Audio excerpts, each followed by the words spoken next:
Tener un título muy especial que nos va a servir como introducción.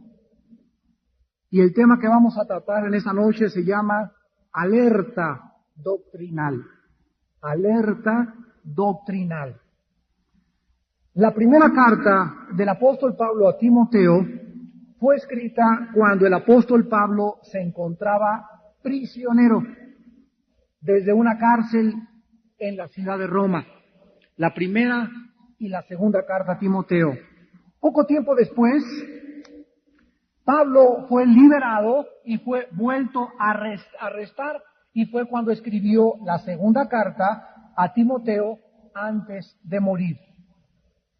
Las epístolas que el apóstol Pablo escribió desde la prisión fueron Efesios, Filipenses, Colosenses, Primera y Segunda de Timoteo y Filemón. La ejecución de Pablo fue probablemente en el circo romano. Unos dicen que lo echaron a los leones, otros dicen que lo decapitaron, le cortaron la cabeza, aproximadamente entre los años 65 y 68 de nuestra era cristiana. Esta carta, Pablo se la escribe a un amado discípulo que él tuvo durante toda su vida, llamado Timoteo, al cual le llama hijo espiritual. Hechos que cuando Timoteo se unió a Pablo, Timoteo ya era cristiano. Entonces Pablo no guió a Timoteo a Jesucristo, pero como compartió la mayor parte de su vida desde los 13, 14 años de edad y lo acompañó en sus viajes misioneros, Pablo le llama hijo espiritual. Dice el versículo 2, Timoteo, verdadero hijo en la fe. Por causa de que Timoteo tenía un padre griego y la mamá de Timoteo era judía. Y por estas razones Timoteo no fue circuncidado. Hechos capítulo 16, dice el relato, después llegó a Derbe y a Listra. He aquí había allí cierto discípulo llamado Timoteo, hijo de una mujer judía creyente, pero de padre griego. Y daban buen testimonio de él los hermanos que estaban en Listra y en Iconio. Después de que salieron, Pablo envió a Timoteo a Éfeso para que corrigiera algunos problemas allá en la iglesia de carácter doctrinal, falsas doctrinas, mientras Pablo fue a Macedonia a visitar algunas iglesias. Poco después, Pablo volvió otra vez a ser apresado y más tarde también Timoteo lo metieron a la prisión junto con Pablo. Nada más que después Timoteo fue liberado de acuerdo a Hebreos 13, versículo 23. ¿Cuál es la razón por la cual Pablo mandó la primera carta a Timoteo y la segunda carta también? La principal razón fue que Timoteo necesitaba tener claramente en su mente cuáles deberían de ser las prioridades de una iglesia y de un siervo de Dios. Debería Timoteo animarse en su vida cristiana y a entender que una de las prioridades más importantes de cualquier iglesia es tener un cuerpo sano de doctrina. Y vamos a ver en toda esta conferencia a continuación esta explicación. Desde que se fundó la Iglesia de Jesucristo, la Iglesia de Jesucristo ha sufrido ataques de carácter moral y ataques de carácter filosófico, porque el diablo odia la Biblia y todos los ataques de todos los sistemas de pensamientos que giran a nuestro alrededor, tanto de los filósofos griegos como de los filósofos orientales o asiáticos, como de Occidente, como el racionalismo alemán, como el misticismo, como el ascetismo, como el hedonismo, el comunismo en nuestro siglo, todos estos sistemas de pensamiento, la evolución, etcétera, etcétera, tienen como principal objetivo debilitar, leudar el conocimiento y la doctrina de la palabra de Dios. Si el diablo no puede atacar directamente a la Biblia, la va a atacar tratando de introducir a nuestras filas, a la iglesia cristiana, pensamientos del mundo para que se mezclen con pensamientos bíblicos, y así va a ser más difícil poder discernir la verdad. Dicen que si alguien quiere envenenar a una persona, no le va a poner en una taza de té media botella de veneno, sino que le va a poner diario una gotita. Y a los 5 o 6 días la persona morirá envenenada porque no pudo darse cuenta desde el principio que era una gotita contra el 95% del té. Y así es cuando la Biblia es leudada. Tú compras libros en Sanborns, como por ejemplo El caballo de Troya, un editor español llamado José Benítez, y lees, no, pues aquí habla de Cristo, y aquí habla de San Juan, y aquí habla de la Biblia, pero junto con toda esta filosofía está el gusano del diablo. Tú ves una secta como los Testigos de Jehová y lees su revista El Atalaya. No, pues aquí pura Biblia. Pero si la lees bien, ahí en medio de todo eso va a estar metido el gusano del diablo. Todas las manzanas podridas tienen un gusano satánico, con el propósito de que poco a poco vaya entrando estos gusanos, estas semillas de dudas, y taladren tu mente y tu corazón, y acaben derrumbándote y acaben haciéndote creer que lo que tú has creído está equivocado. Si nosotros observamos detenidamente a Jesucristo y a sus 3 años de vida, vamos a notar inmediatamente 2 prioridades que Jesús tuvo durante toda su vida, en 3 años y medio. Él bajaba del cielo a la tierra y tenía 3 años y medio, nada más, para hacer todo lo que tenía que hacer y lograrlo con su muerte en la cruz. ¿A qué dedicó Cristo su vida? 2 cosas principales. Número 1, anunciar el reino de Dios, predicar el evangelio. Y número 2, juntó a 12 hombres, y a estos 12 hombres, durante el 90% de su vida, los discipuló. Desayunaba con ellos, viajaba con ellos, comía con ellos, dormía siesta con ellos, cenaba con ellos, y durante 3 años y medio estos hombres no se les separaron. ¿Cuál fue entonces la prioridad del ministerio de Jesucristo? La evangelización y el discipulado. Mateo 28, 19 y 20. Ir a todas las naciones y predicar este evangelio y hacer discípulos. ¿Qué significa hacer discípulos? Hacer discípulos, la palabra matetos, que es la palabra griego para discípulo, significa seguidores. No solamente basta con que tú te levantes y acepto a Cristo en mi corazón. No basta con que a tu vecino o a tu tío o a tu cuñada le digas, recibe a Cristo, abuelita, recibe a Cristo en tu corazón.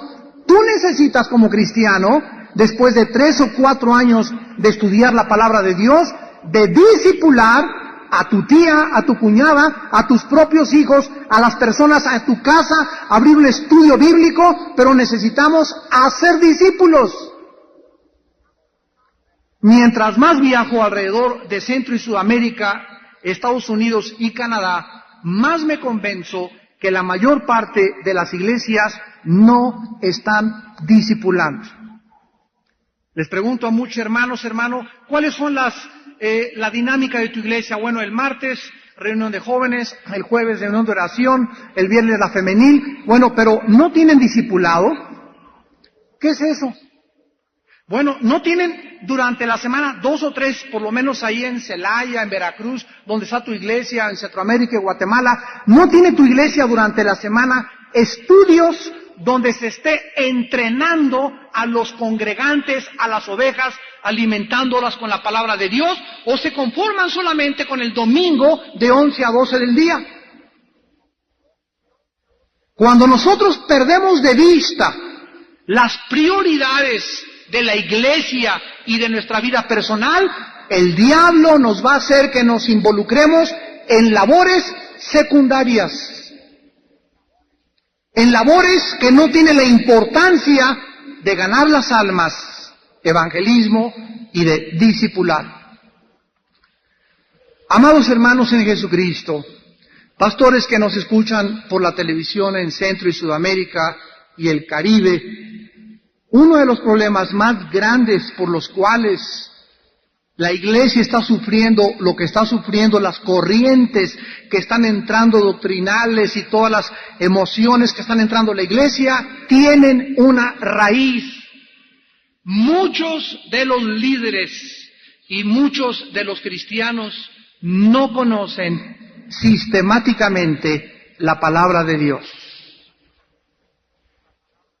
Hay una corriente fortísima en el mundo ahorita que se llama el arminianismo, que enseña que la salvación se puede perder. Y cuando las personas que dicen que la salvación se pierde, les preguntas, ¿ya estudiaste Romanos sistemáticamente? ¿Ya estudiaste los pactos? ¿Y ya estudiaste la doctrina más importante de la Biblia, que es la justificación por la fe o la doctrina de la gracia? Te van a contestar que han oído de ellas, pero no lo han estudiado sistemáticamente. Entonces, a todos nuestros amados hermanos y líderes que dicen que se pierde la salvación, bueno, este jueves yo inicié ahí en el sur un estudio que se llama La seguridad de la salvación, y vamos a tratar de presentarles la otra cara de la verdad. Si tú te encuentras una persona y te dice, yo creo en la evolución, o una selección natural, o que venimos de un protozoario y evolucionó hasta convertirnos del chango al hombre, le preguntas a esa persona otra vez, ¿ya estudiaste la otra cara de la verdad? La otra cara de la moneda. Te va a contestar, ¿a qué se refiere usted? Tú le contestas, ¿ya estudió usted las evidencias científicas de la creación bíblica? Claro que te van a decir que no. ¿Quién conoce la Biblia más que la persona que ha conocido a Cristo como su Salvador? Porque tienen a la Biblia como un libro hecho por hombres, un libro que no vale la pena considerarse, un libro lleno de contradicciones, porque es lo que han oído de la Biblia. Entonces, si esa persona que ha creído en la evolución o que somos el resultado de la evolución no conoce la otra cara u otra alternativa, esa persona va a tener solamente durante toda su vida una mitad de algo que está totalmente distorsionado. Yo les digo lo mismo a las personas que creen que se pierde la salvación. ¿Ya estudiaron ustedes la doctrina de la gracia? ¿Ya estudiaron ustedes los pactos? ¿Sabes en qué tipo de pacto nos encontramos ahorita con Dios? Con Abraham fue incondicional, con Moisés fue condicional, el pacto de sangre es incondicional. ¿Qué significa? Que aunque fuéramos infieles, Él sigue siendo fiel. Que nunca se acordará de nuestros pecados, que cuando Jesús murió en la cruz pagó por mis pecados pasados, presentes y futuros. Y que si me porto mal, viene la disciplina de Dios, pero nadie me puede ya jamás acusar, porque Dios me ha justificado, y es una salvación eterna, no es temporal. Pero en fin, ¿verdad? Tendríamos que profundizar, lo estamos haciendo los jueves, pero esta es la razón por lo cual la iglesia se encuentra como se encuentra. Casi nadie ha estudiado Romanos sistemáticamente. Los líderes no han estudiado profundamente la doctrina de la gracia. Miren, hay 4 pasajes, nada más 4 en el Nuevo Testamento, donde parece que se pierde la salvación. Juan 15, la rama y la vid. Filipenses, ten cuidado con temor y temblor de tu salvación. Hebreos 6, es imposible que los que recayeron sean renovados. Y segunda de Pedro 2, el perro regresa a su vómito y la puerca a lavarse en el cieno. De esos 4 pasajes hay 500 en contra de que la salvación no se pierde. O sea, hay mucho más peso de que hemos sido escogidos, predestinados, destinados a la gracia de Dios desde antes de la fundación del mundo, que hemos sido escogidos para que seamos santos y sin mancha delante de Dios, Dios habiendo sido predestinados por la gracia para ser adoptados hijos en Jesucristo, de acuerdo al puro afecto y la voluntad de Dios, hay mucho más peso del otro lado que de las débiles columnas teológicas de una doctrina que ha prevalecido principalmente en el ámbito pentecostal y carismático. El otro día, platicando con unos teólogos, nos estaban diciendo algo que compartimos ahora con los pastores. Estos teólogos nos dijeron a nosotros: ustedes, los del movimiento de Villa Nueva para el Mundo, son un movimiento muy raro, porque ustedes son carismáticos calvinistas, así nos calificaron. Carismáticos calvinistas. O sea, dentro del movimiento carismático, vuelvo a repetir que se inició con los pentecostales, después el carismatismo, comenzaron a rechazar a los bautistas, a los presbiterianos, a los metodistas y a los luteranos que son calvinistas. ¿Por qué? Porque se volvieron muy rígidos, muy inflexibles, no existen los dones espirituales. Dios permitió el movimiento pentecostal y carismático, pero en la teología carismática que no existe, ni en la teología arminiana que no existe, hay una teología calvinista, pero no hay una teología arminiana. Ellos adoptaron que se pierde la salvación casi como por venganza contra estos grupos fundamentales conservadores que no querían ceder de que existían los dones carismáticos. Para nosotros Dios nos sacó de esa doctrina. Yo fui educado dentro de la doctrina de fe de Westminster, la teología calvinista. Entramos al movimiento carismático, creemos que existen los dones. Y ahora, ¿qué queremos hacer? De las cosas buenas de nuestros hermanos, inyectarla a la corriente carismática para enriquecer el cristianismo y darle un fundamento mucho más sólido al carismatismo, que está en peligro de ser atacado y diluido de tantas doctrinas heréticas que están llegando a la iglesia. Yo pienso que Dios va a hacer de la mezcla de los conservadores y del carismatismo una fusión donde todos tenemos que aprender algo de nuestros demás hermanos. No puede ningún grupo decir: yo tengo toda la verdad. Ellos también tienen mucha verdad, y la doctrina y la teología más grande sistemática que existe es la teología de Berkhoff, la teología de Lewis Perry Schaeffer, la teología de Juan Calvino. De este lado no hay teología. ¿Por qué? Porque no se armó una teología sistemática por carecer de fundamentos doctrinales de la palabra de Dios. Esta falta de discipulado, esta falta de doctrina, de estudio profundo de la Biblia, ha producido en la mayoría de las iglesias el debilitamiento de la gracia, el debilitamiento de la doctrina. Una persona que me dice que se pierde la salvación, yo le contesto inmediatamente: hermano, ¿sabes lo que tú me estás diciendo? Me estás diciendo que la salvación es la gracia más las obras. Me estás diciendo que cuando llegues al cielo, Pedro te va a tener que decir: a ver, ¿por qué te dejo entrar? Me vas a dejar entrar, Pedro, porque me arrepentí de mis pecados, Cristo murió por mí, me dio la salvación, no por obras, pero después sí hice buenas obras, y gracias a estas buenas obras, déjame entrar. O sea, me da la salvación Cristo, y después depende de mí para yo poder entrar al cielo. Entonces son gracia más obras. Ese no es el evangelio de la gracia de Dios. La Biblia dice: no por obras para que nadie se gloríe, ni cuando te salvas, ni después. Las obras son el fruto, son la evidencia de que yo estoy salvado. Las obras nunca las haré yo, ni me voy a portar bien, ni voy a diezmar, ni voy a ganar las almas para mantener mi salvación, sino que es el resultado y el fruto de mi comunión con Jesucristo. Y aun cuando haga las buenas obras que necesito yo hacer, siervo inútil me voy a llamar, porque lo que debería haber hecho, lo hice. Aún estas buenas obras, Efesios 2:10, ya fueron preparadas por Dios desde antes de que yo naciera. Fíjense nada más. Efesios 2:10. Creados en Cristo Jesús para buenas obras, las cuales Dios preparó de antemano para que nosotros anduviésemos en ellas. La doctrina está siendo debilitada en el mundo, y además la falta de preparación de la mayor parte de muchos maestros de la Biblia, líderes, pastores, profetas, evangelistas, misioneros, ha contribuido a que verdaderamente, como está profetizado, en los últimos tiempos se apartarán de la sana doctrina. En los últimos tiempos la gente se reunirá porque está gustando las emociones y quieren mantenerse aquí arriba y quieren hacer esto y quieren aquello, pero no quieren tener ni entender la sana doctrina, el fundamento, el ancla que nunca te puede mover de tu salvación en Cristo Jesús. Les voy a dar un ejemplo. Hace algunos años entró un movimiento tremendo en el mundo, allá en Canadá, y fueron cantidad de gente, se le llamó el movimiento de la risa santa.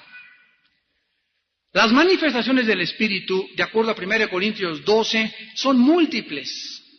Y podemos creer que el Espíritu Santo puede tumbar a una persona, lo creemos, claro que lo creemos. El Espíritu Santo puede hacer que una persona caiga y que se ría, lo puede hacer, etcétera, etcétera. Pero de eso, a nosotros controlar o manipular el Espíritu Santo y no dejar que Dios haga lo que Él quiera, se vuelve un circo.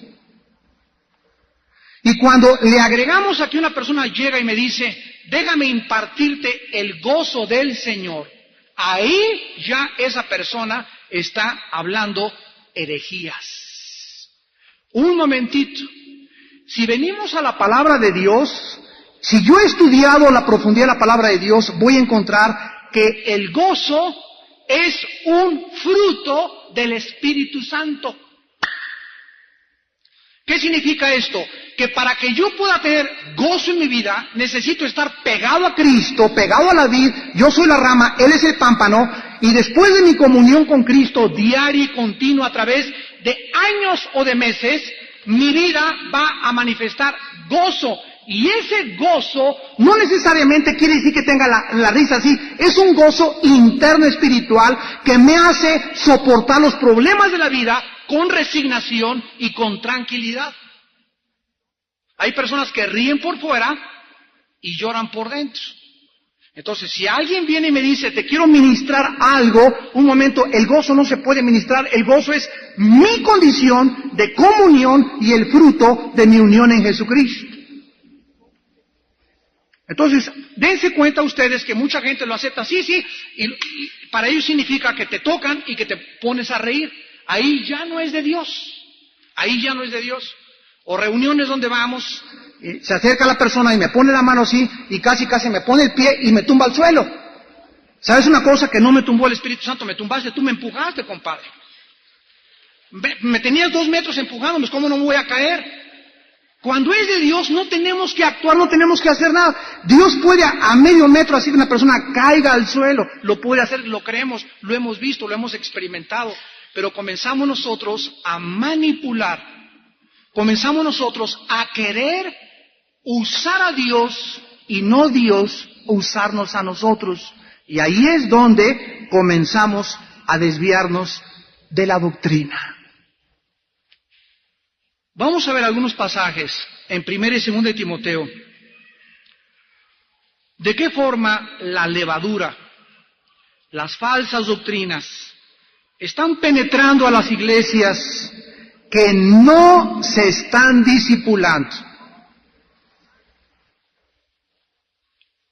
que no están preparando líderes? Y esta es la razón de que antes de morir, Pablo, a través de la iluminación del Espíritu Santo, lo veía venir. Venía a venir esta ola de doctrinas que van a atacar a la iglesia y que mezclando mucha verdad con la mentira se causa que la doctrina se diluya y se debilite. La estrategia de Satanás es divide y vencerás. Nuestra misión es permanecer fieles a la doctrina de la palabra de Dios. Todo lo que tú me enseñes y me digas, si no está en la palabra de Dios, dame chance. No tengo por qué creerlo. A mí muchas veces me han acusado de incrédulo. Y yo les digo una cosa, no es pecado no creer lo que no está en la Biblia.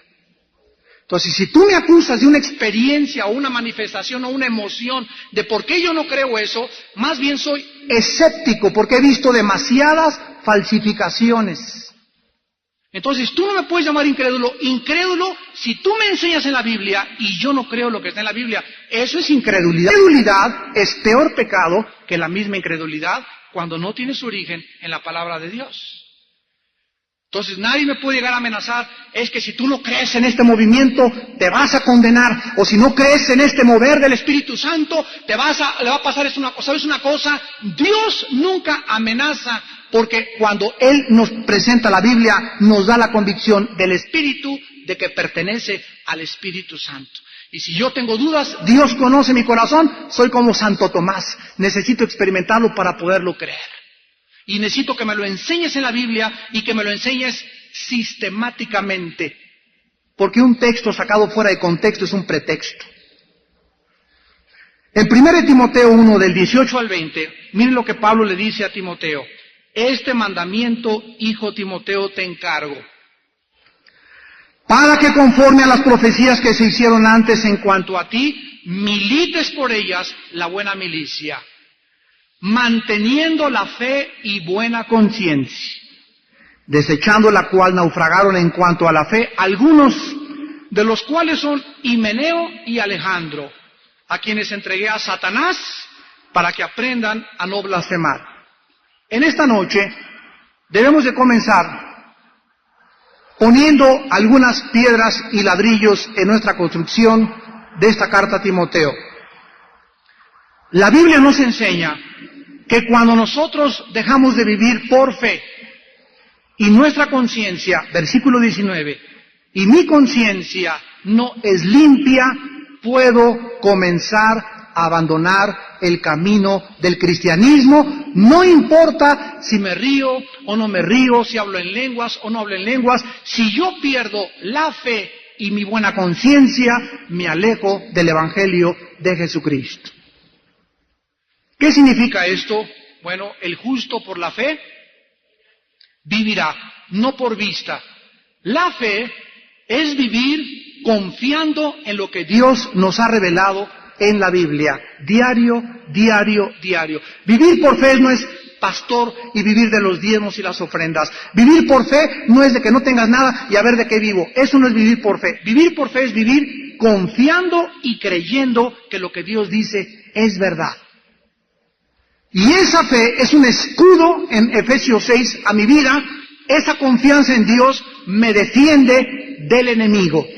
En el momento en que yo dejo de vivir por fe y comienzo ay, no hay trabajo, ay, esto y el otro, ay, no va a pasar esto, y comienzo con la intranquilidad, y comienzan los temores y las dudas y la incertidumbre hacia el futuro, en ese momento me convierto en blanco de Satanás. Y la conciencia es la voz interior en mi vida que hoy, antes de acostarme, me hinco junto a mi cama y le digo, Padre Santo, ¿hay algo en mi vida que has visto en mi relación con mi esposa en estos últimos días, con mis hijos, en mi trabajo, con mis semejantes? ¿Hay algo en mi vida, Señor, que me quieras mostrar? Me quiero acostar con limpia conciencia. Todos los días tenemos que lavar y limpiar nuestra conciencia. ¿Insulté a alguien hoy, Señor? ¿No fui misericordiosa con alguien hoy, Señor? Muéstramelo, examíname, oh Dios, conoce mi corazón. Mientras en tu vida mantengas la fe y la buena conciencia, dice la Biblia, no vas a naufragar. Entonces, ¿cómo podemos estar seguros de que no nos vamos a alejar del cristianismo?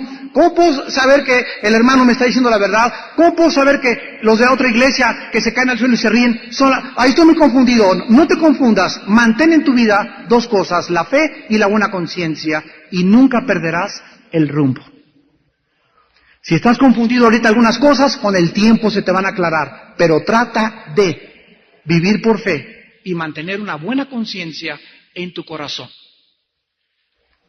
1 Timoteo 4, del 1 al 5, pero el Espíritu dice claramente que cuando en los postreros tiempos, o sea, en los tiempos que estamos viviendo nosotros, algunos apóstatarán de la fe, escuchando a espíritus engañadores y a doctrinas de demonios, por la hipocresía de mentirosos que, teniendo cauterizada la conciencia, prohibirán casarse y mandarán abstenerse de alimentos que Dios creó para que con acción de gracias participasen de ellos los creyentes y los que han conocido la verdad. Porque todo lo que Dios creó es bueno y nada es de desecharse si se toma con acción de gracias, porque por la palabra de Dios y por la oración es santificado. No solamente la iglesia va a ser atacada en cuanto a que muchos cristianos buscan más cosas externas que tener una buena conciencia delante de Dios, sino que la iglesia va a ser atacada y ha sido atacada siempre con el legalismo. Legalismo. Aquí la palabra de Dios enseña que muchos van a apostatar de la fe, significa alejarte del camino.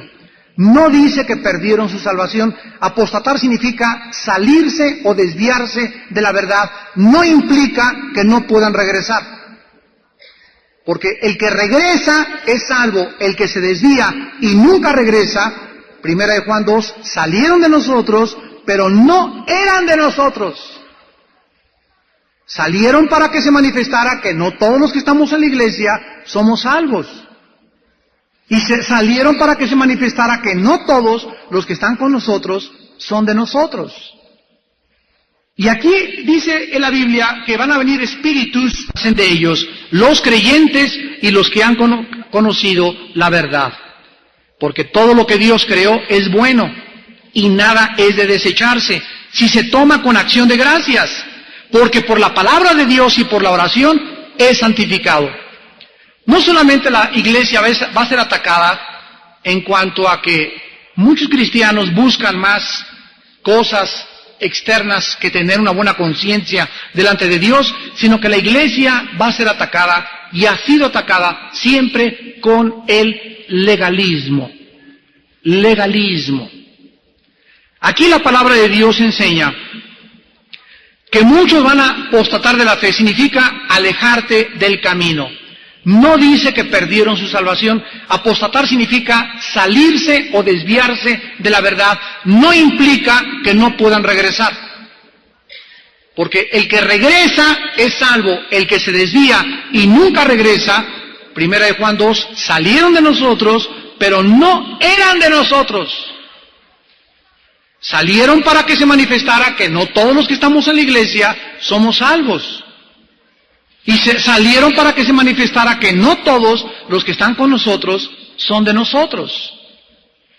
Y aquí dice en la Biblia que van a venir espíritus, y así literalmente van a susurrar ideas a los oídos de muchos cristianos y les van a decir, no necesitas casarte, puedes acostarte con tu novia, no hay nada de malo, conózcanse antes de casarse.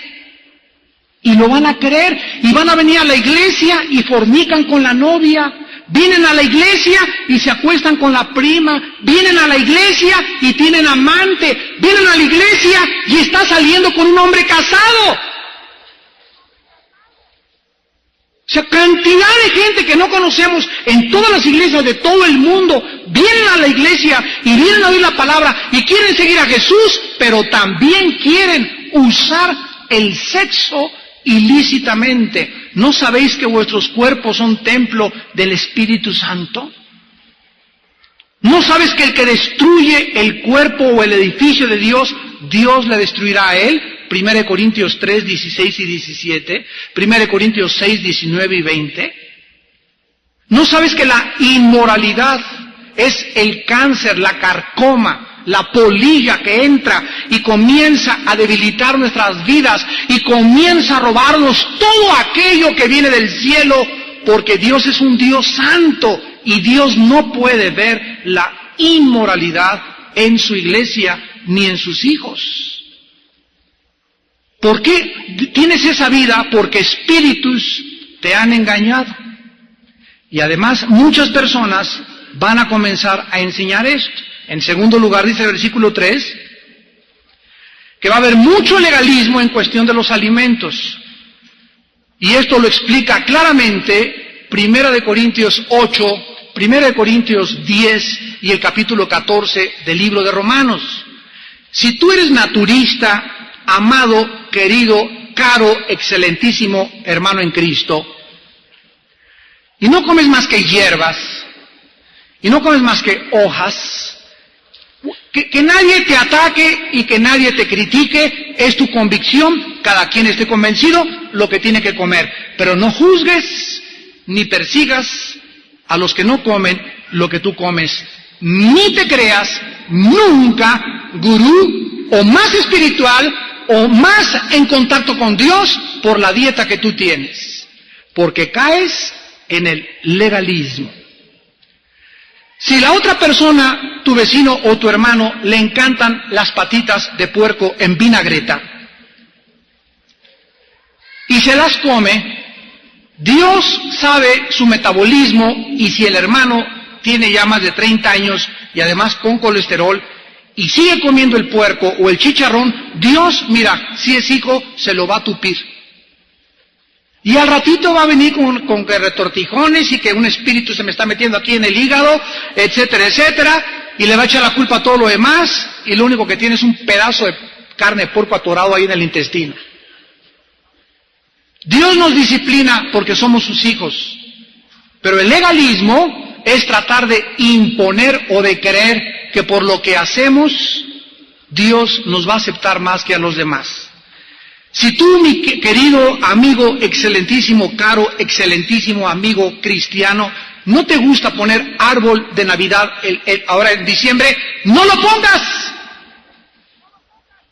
Pero no creas que porque no tienes árbol de Navidad, ni esferitas, hay más. Gabriel se te va a aparecer a las 12 de la noche en tu casa el 24. O los ángeles van a acampar esa noche arriba de tu techo porque eres el más espiritual, porque el otro hermano puede poner su árbol y poner sus campanitas y tener más gozo y más conciencia limpia delante de Dios que tú que no pusiste árbol de Navidad. Eso se llama legalismo. No juzgues al que hace, y el que no hace no juzga al que no lo hace. Cada quien dará cuenta a Dios de sus actos. Ay, hermano, es que en Navidad la familia Pérez, ¿qué cree? Sacan botella de vino tinto blanco y está prohibido el alcohol. Estudia la Biblia y vas a darte cuenta que Dios permite las bebidas de moderación.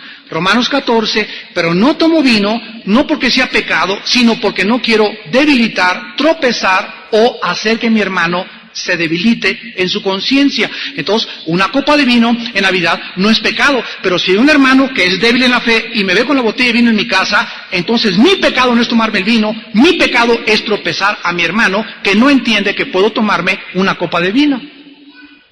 ¿Capiche? No, hermano, es que en Navidad que saca una copa de vino, no los juzgues. Voy a hablar con ese hermano y hay que hablar con él, ¿verdad? Y decirle, ¿sabes qué, hermano? Tropezaste a los hermanos, pero no juzgues a ellos, ni el otro juzgues porque es demasiado, es que no, es que tú eres un legalista, el vino se puede tomar. Los dos están mal, porque hemos sido llamados a libertad, solamente que no usemos la libertad como ocasión para la carne. El amor es antes que nuestra libertad y los privilegios que tenemos en Cristo Jesús. Esto es para aquellos que son maduros en la fe. Dice la Biblia en el versículo 4 que todo lo que Dios creó es bueno y nada es de desecharse si se toma con acción de gracias. 1 Timoteo 4, versículo 13. Entre tanto que voy, le dice Pablo a Timoteo, ocúpate en la lectura, la exhortación y las telenovelas. Eso dice. Otro de los problemas grandísimos de la iglesia es que no compran libros. Un cristiano normal lee 2 libros al mes. Aparte de la Biblia diario, 2 libros al mes cristianos también.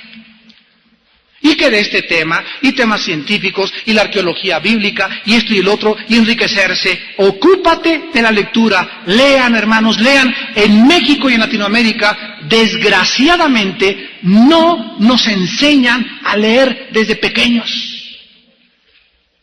Tú vas a Europa, es una de las pocas cosas buenas que tiene Europa, ¿verdad? Una muchacha francesa, un francés de 11, 12 años de edad, ya leyó a los clásicos griegos. A los 12 años de edad. Y aquí en México, a duras penas, a los 15 años, el Calimán. Si no leemos, nunca vamos a enriquecer nuestra cultura, nunca vamos a enriquecer nuestra espiritualidad. ¿Por qué? Porque necesitamos conocer. Ustedes tienen que tener hambre de conocimiento. Muchos de ustedes ni siquiera en su vida se han parado en la librería cristiana, jamás, ni siquiera ver qué títulos te pueden interesar. Títulos de cómo educar a tus hijos, títulos de cómo tratar a la esposa, títulos de hermanos cristianos por todo el mundo que Dios usa para edificar el cuerpo de Cristo. Efesios 4, 11 y 12, aún nos puso Dios maestros, profetas, ¿para qué? Para edificarnos, y nos edifican a través de la predicación y de los libros. Ocúpate en la lectura, la exhortación y la enseñanza. Por eso la iglesia no crece, ni sales de tu mediocridad, porque en tu vida lees libros. Versículo 16, ten cuidado de ti mismo y de la doctrina. Ten cuidado de la doctrina, persiste en ello, pues haciendo esto te salvarás a ti mismo y a los que te oyeren. Te salvarás ¿de qué? De acuerdo al contexto, de no apostatar. Persiste en la doctrina. ¿Conoces la doctrina de los bautismos? ¿Sabes cuántos bautismos hay en la Biblia? ¿Conoces la doctrina de la resurrección? ¿Cuántas resurrecciones hay? No. ¿Conoces la doctrina de la gracia? No. ¿Has estudiado Romanos sistemáticamente? No. ¿Hebreos? No. ¿Los pactos del Antiguo Testamento? No. ¿Qué sabes? Que Cristo nació en Belén. Su mamá fue María. Noé se metió con muchos animalitos en el arca. David fue un rey. Salomón, sí, y peleó con un gigante llamado Goliat. Y no salen jamás de eso porque no tienen doctrina. Muchas iglesias predican un domingo Noé, otro Moisés, otro Abraham. No hay una enseñanza expositiva, versículo por versículo de los libros de la Biblia. Por eso las ovejas están empachadas. Imagínate a un niño que le des yogur, al otro día huevos con chorizo, de 2 o 3 años, al otro día le des una chuleta, lo atragantas, lo ahogas, lo empachas, crece con un brazo por acá y el otro por abajo. Tenemos que comenzar con leche, yogurcito, picadas, mamila, avenita, jamón picado, después a masticar sopitas, y así la naturaleza nos enseña que necesitamos verduras, necesitamos muchas frutas, necesitamos mucha agua. Todos los elementos combinados hacen que podamos crecer saludablemente. Si tú nada más puras carnes y arroz y frijoles y nada de verduras y nada de frutas, vas a tener anemias, con la panzota así, pero bien anémico. Hermanos, de la misma forma es la Biblia. Ustedes tienen que estudiar la Biblia, yogurcito, quesito, camoncito picado, sistemáticamente. Sistemático significa de la A a la Z. Si no la estudias así la Biblia, jamás vas a poder crecer ni defenderte. Persiste en la doctrina. Gracias a ustedes que vienen los martes a discipularse a las 6:30 de la tarde, a estos estudios que son por libros de la Biblia, que van el jueves, que van en las casas de entre semana, que están discipulando, están siguiendo a Jesús en la Biblia. Ustedes van a ser protegidos del error. 1 Timoteo 6, del 3 al 5. Si alguno enseña otra cosa y no se conforma a las sanas palabras de nuestro Señor Jesucristo y a la doctrina que es a la doctrina que es conforme a la piedad, número 1, está envanecido. 2, nada sabe. 3, delira acerca de cuestiones y contiendas de palabras, de las cuales nacen envidias, pleitos, blasfemias, malas sospechas, disputas necias de hombres. 4, corruptos de entendimiento. 5, privados de la verdad. 6, que toman la piedad como fuente de ganancia. Apártate de los tales. Ahora, una de las modas más grandes del cristianismo es usar el evangelio para hacer dinero. En Estados Unidos la gente está ya horrorizada de prender la televisión en un canal cristiano, porque lo único que oyen es pedir dinero, pedir dinero, pedir dinero, pedir dinero. Y ahora ya también todos nuestros eventos cobramos. Mira, si hay algún evento donde te van a dar algo, material y eso, bueno, mire, compra el material, hermano, pero la entrada es gratis. Si es un desayuno, paga tu desayuno. Pero campañas evangelísticas, conciertos y todo, y cobrar dinero, ya el motivo no es la gloria de Jesús, sino buscar un medio ¿de qué? De hacer dinero. Nosotros tenemos como política en Villanueva no cobrar nuestros eventos, seminarios de liberación gratis, fiestas judías gratis, todo lo que sea desayuno se cobra porque vas a pagar el desayuno que te estás comiendo, nada más. Pero todos los eventos, ¿cómo podemos cobrar? O hacer eventos con el propósito de, o el motivo de ganar más dinero, o comprar más cámaras de televisión, o poder comprarnos un terreno que no tenemos de hace 15 años de edad, no lo vamos a hacer porque hay de nosotros si no predicáramos el Evangelio. Nos es impuesta necesidad, 1 Corintios 9. Ahora que fui a Guatemala, me dijeron el grupo de pastores que estaban por allá, hermano, pues fíjese que invitamos un evangelista de Argentina y llegó y pues que nos dijo que nos cobraba $5,000 la noche, que quería el mejor hotel, un traje azul en la primera noche, un traje negro en la segunda noche y que lo lleváramos en limusina al aeropuerto. Les dije a los pastores, ustedes tienen la culpa por invitar a esa clase de mentirosos y de falsos profetas. Aquí dice Timoteo, muchos van a tomar la piedad como fuente de ganancia. Versículo 5. O sea, muchos en la iglesia están en la iglesia como pastores, como predicadores y como cantantes con el propósito de hacer dinero. Y lo digo para la vergüenza de los que me están escuchando, porque me es impuesta la necesidad de predicar la palabra de Dios. Están para hacer negocio. Y lo que hacen es con el único propósito de vivir del Evangelio. Han totalmente apostatado y se han desviado del camino y la directriz que es vivir como Jesucristo vivió.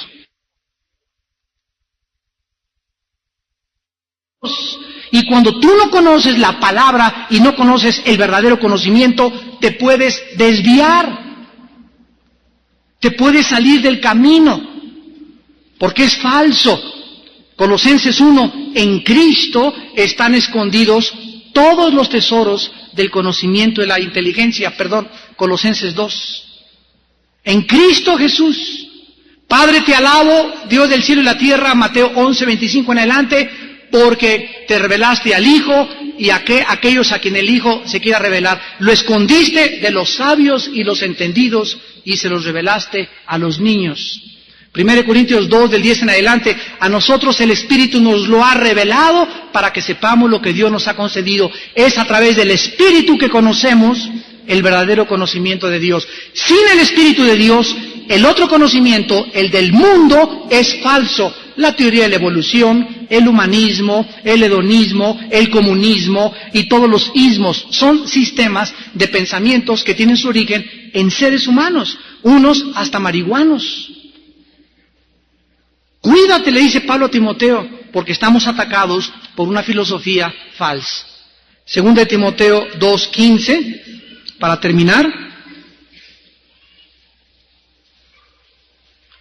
Procura con diligencia presentarte a Dios aprobado. ¿Cuántos de ustedes en esta noche, yo les pregunto, pase aquí adelante y dime 25 versículos de memoria?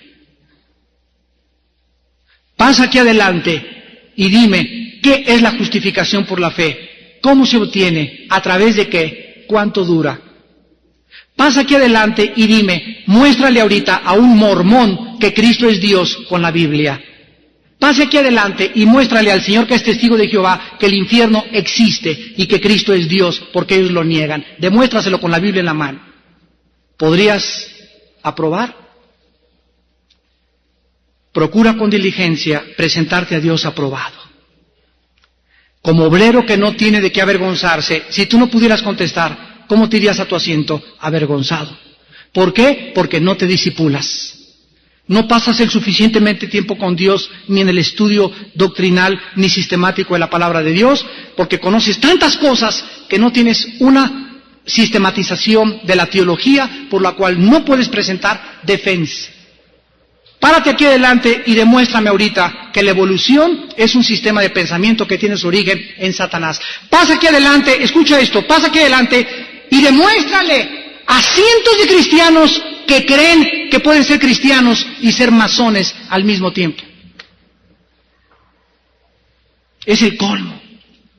Antier en el estudio de Toluca, ahí en la iglesia de Toluca de mi hijo Alán, una muchacha al final, cristiana hace 5 años con el anillo masón, y cuando le dije por qué, porque yo soy masona, ¿qué tiene de malo que sea cristiana y masona? De veras me acosté así y le decía a mi esposa, tenía ganas de llorar, así de llorar, de la ignorancia que hay de la Biblia y de la mezcla que hay con las filosofías. Vas a Centroamérica y soy comunista, pero tengo el Che Guevara, soy cristiano, pero soy comunista. Cristo y el Che Guevara están juntos los dos eran primos hermanos, así me han dicho. Procura presentarte a Dios aprobado como obrero que no tiene que avergonzarse, que usa bien la palabra de verdad. Cristo tomó 12 hombres para durante 3 años y medio discipularlos sistemáticamente, de la A a la Z. Nada más les faltaba el Espíritu Santo que vino 50 días después de su crucifixión, el día de Pentecostés. El Espíritu Santo acabó la obra. Tenían el conocimiento más el poder. Nosotros recibimos ahora primero el poder y después el conocimiento a través de ser discípulos de Jesucristo. Hermanos, en Jesús vivimos tiempos peligrosos y los tiempos se acercan cuando ya no sufrirán, no van a soportar la sana doctrina. Cada vez se van a amontonar más maestros con gente alrededor que lo único que quieren es borlote, circo, maroma y teatro. La iglesia, de acuerdo a la Biblia, se va a transformar en un circo.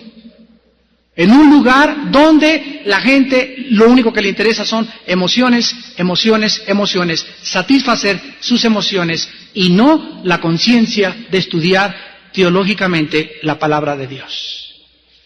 Vamos a contender ardientemente por la fe una vez dada a los santos. Tenemos que ser celosos, que nos queme el corazón por el celo de la palabra de Dios. Que cualquier cosa que oigamos, con celo la combatamos con la palabra de Dios, que es la espada del Espíritu, porque Dios nos ha puesto para defensa del Evangelio. Oremos. Bendito sea el Dios y Padre de nuestro Señor Jesucristo,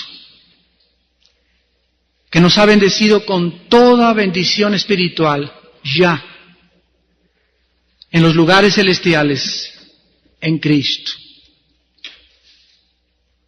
Según nos escogió desde antes de la fundación del mundo, para que fuésemos santos y sin mancha delante de Él en amor. Habiendo sido predestinados para ser adoptados hijos suyos mediante Jesucristo, según el puro afecto de su voluntad, para la alabanza de la gloria de su gracia, en la cual nos hizo aceptos en el amado. Bendito sea, Señor, porque todas las bendiciones ya son nuestras. En el cielo nos has bendecido ya.